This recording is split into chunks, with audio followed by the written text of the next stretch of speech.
বিসমিল্লাহির রহমানির রহিম। মৌলভীবাজারের কমলগঞ্জ থেকে প্রকাশিত কমলপুরী পত্রিকার 15 বছর পদার্পণ উপলক্ষে আজ আলোচনা সভা। সেই আলোচনা সভায় আমাকে বিশেষ অতিথি হিসাবে আমন্ত্রণ করা হয়েছিল। কিন্তু অত্যন্ত দুঃখজনক, আমি ঢাকার একটি প্রোগ্রামে, অর্থাৎ আমাদের জাতীয় কবি কাজী নজরুল ইসলামের 126তম জন্মজয়ন্তী উপলক্ষে অনুষ্ঠান থাকায় আমি ঢাকায় অবস্থান করছি। সে কারণে কমলগঞ্জের কমলপুরী পত্রিকার অনুষ্ঠানে উপস্থিত থাকতে পারিনি বলে আমি আন্তরিকভাবে দুঃখিত। কমলগঞ্জের কমলপুরী পত্রিকার সম্পাদক পিন্টু দেবনাথ একজন প্রিয় সাংবাদিক আমার এবং নির্মোহ সাংবাদিক।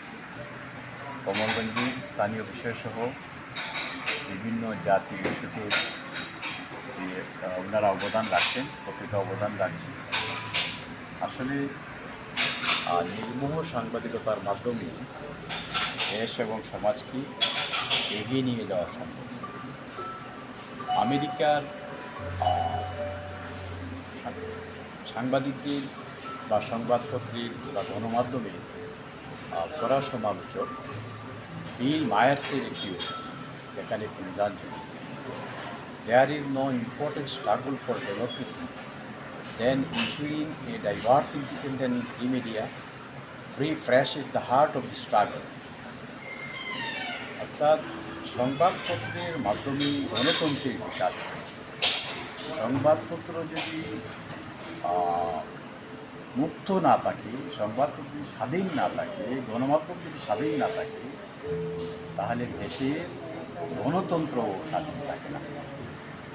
এবং আমেরিকার প্রয়াত প্রেসিডেন্ট টমাস জেফারসন বলেছেন, the all security is in free press, অর্থাৎ সকলের নিরাপত্তা সকল সময়ে সংবাদপত্রের উপর, সাংবাদিকদের উপর নির্ভরশীল। অর্থাৎ সমাজের একেবারে নিম্নস্তরের একজন মানুষ থেকে প্রেসিডেন্ট, প্রধানমন্ত্রী পর্যন্ত সকলের জন্য সংবাদপত্র নিরাপত্তা দিতে হবে।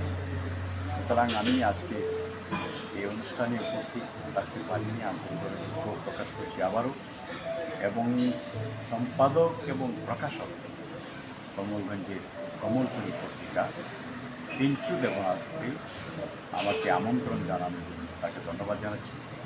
এবং ওই পত্রিকায় আমার একটি শুভেচ্ছা বাণী বা শুভেচ্ছা নেওয়ার জন্য আমি তাকে আন্তরিকভাবে ধন্যবাদ জানাচ্ছি।